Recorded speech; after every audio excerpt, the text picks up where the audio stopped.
Hi everybody, Jake the Spirit Man. Today we're going to be talking about single malt whiskey, and it's Glenmorangie original 10-year-old. But before we get too far in this video, remember, if you do like this video, give me the thumbs up and subscribe to my channel, because I need as many subscribers to keep this channel going. Give me comments, give me things you want to see in the future, and please ring that bell for notifications. Now let's talk about Glenmorangie original 10-year-old. Now, most of my reviews are always about something that I've never tried before. This one, I can admit I've tried multiple times in my life. And in my 20s, I indulged in a lot of Scotch whiskies. And I mean, I went overboard, and I definitely had a taste for Scotch whiskies. And my preference was, you know, if I liked a Scotch whiskey, it had to be like my women. It had to be over 18 years old. It had to be extra smoky, salty, and have a bite to it. And Glenmorangie is nothing of those. But Glenmorangie was, it is still to this day, the old Ford pickup truck of whiskeys. This is very simple. It is not complex in any way, shape, or form. It is reliable. And you can give it, it is the most drank Scotch in all of Scotland till recently, I think. It was, if you see that in a country where Scotch is from, Scotland, and it was the most drank Scotch in all of Scotland till recently. I think it's number 2 now, but that is on, you know, anyways, still heavily used. This bottle is well recognized, and there's some reasons why this bottle is well recognized. Stick to the end of this video, I'll tell you one of the reasons why this bottle is so popular. Other thing about this bottle, it is owned by Louis Vuitton, the clothing company and everything like that. This bottle, it is, I used to call it my breakfast Scotch. When you know you've went out and you've had a long weekend and you wake up on Sunday morning or something like that, you don't feel too good. This was my go-to bottle. I didn't want a smoky, heavy peat whiskey. I wanted something a bit more mellow, a bit more laid back. This is the whiskey to go to. And if you're getting into whiskey, this is a great starting point for a single malt. This is probably the best starting point. But also, if you take it to somebody's house and they are big Scotch drinkers, nobody's going to say you have a poor taste on bringing this bottle. Everybody has this bottle. This is sold all over the world. So by saying that, let's just try a little bit, because, hey, that's what we do on the show. I'm just going to tell everybody, go out and buy this bottle, please. It's not overly expensive. It's a pretty inexpensive bottle for whiskeys. And now when you get the nose on this, it's got a fruitiness. It's got vanilla, definitely. It's got a fresh fruit smell to it.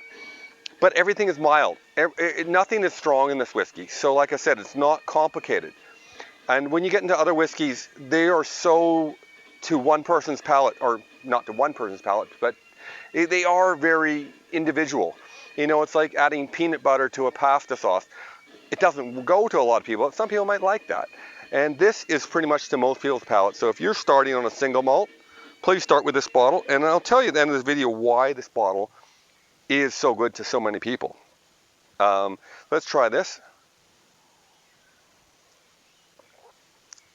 Incredibly smooth. It's 40% alcohol. That just goes down like a dream, but it doesn't have a harsh bite to this whiskey.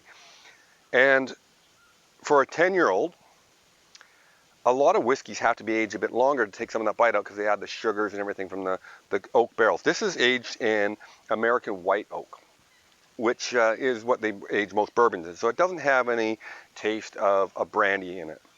It is pretty much a nice Scotch. There's so much I can say about this bottle. It goes back to so many times. Like I said, it was what I used to drink for breakfast back in my 20s, when I was drinking the ones that tasted like an old cigar and everything like that. I'm glad to be reacquainted with this bottle again, because I believe, to everybody that doesn't know anything about Scotch or whiskeys, this is the starting point. This is the point where you gotta buy this bottle, take it to a friend's house, have a few nips of it, and they say, wow, that's a nice, and then you can go one way or the other of what your flavor preference is to see what you want to see in whiskeys. So I told you I was going to give you some words of wisdom. My words of wisdoms are today is, you know, when you go out and try something. I just was off on the phone to a friend in Canada. I'm in Australia now, but that's where I was born and raised. Go out and do. Just, a good friend of mine, she was starting a new business and she was a bit scared because of COVID-19 and launching a new company and stuff like that. There is great times to launch companies and there's good times to launch companies. But the bad time to launch a company is when you talk about it and don't actually do it. Because when you don't actually take action, that's when you don't succeed. So those are my words of wisdom. Just go out and do. And going out and doing is watch this video. Go and buy a bottle of whiskey. Maybe not this bottle if you don't think this is the bottle for you. I think it's a great starting point. But go and buy a bottle of single malt whiskey. Try it. Experience something, and you'll know if you like whiskey or you don't like whiskey. But if you never try it and you don't do it, maybe just even go to a bar and buy a nip. But those are my words of wisdom. I told you at the end of this video, I was also giving you some interesting facts about this bottle of whiskey. Now, the interesting facts about this bottle of whiskey is Glenmorangie actually has gotten a bit of grief in the past for its stills. It has a very nice, beautiful copper still. But the still stands at a 27 feet tall in feet. I think it's about, I don't know in meters, but 27 feet and around. I think it's 17 foot is the column. And now everything is done in whiskeys is done in a column still. Or sorry, a pot still. But this is basically a column still. They claim it's still a pot still, which will dump off alcohol faster and at a lower alcohol level and have more impurities, which has a lot more flavors for whiskeys. And that's basically makes whiskeys.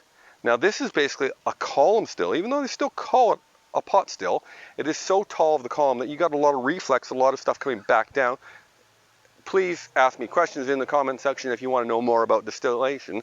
But this basically makes one of the only whiskeys out there that is done in not necessarily a pot still, actually in a column still.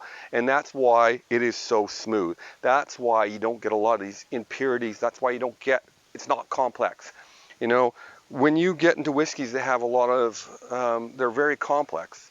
That is like putting, a V12 engine in a Jaguar and then you try to work on it. It's a nightmare. So this is, like I said, the old Ford pickup truck with a 300 straight 6 in it. It is reliable, it's simple, it's not complex, but it is a beautiful drop.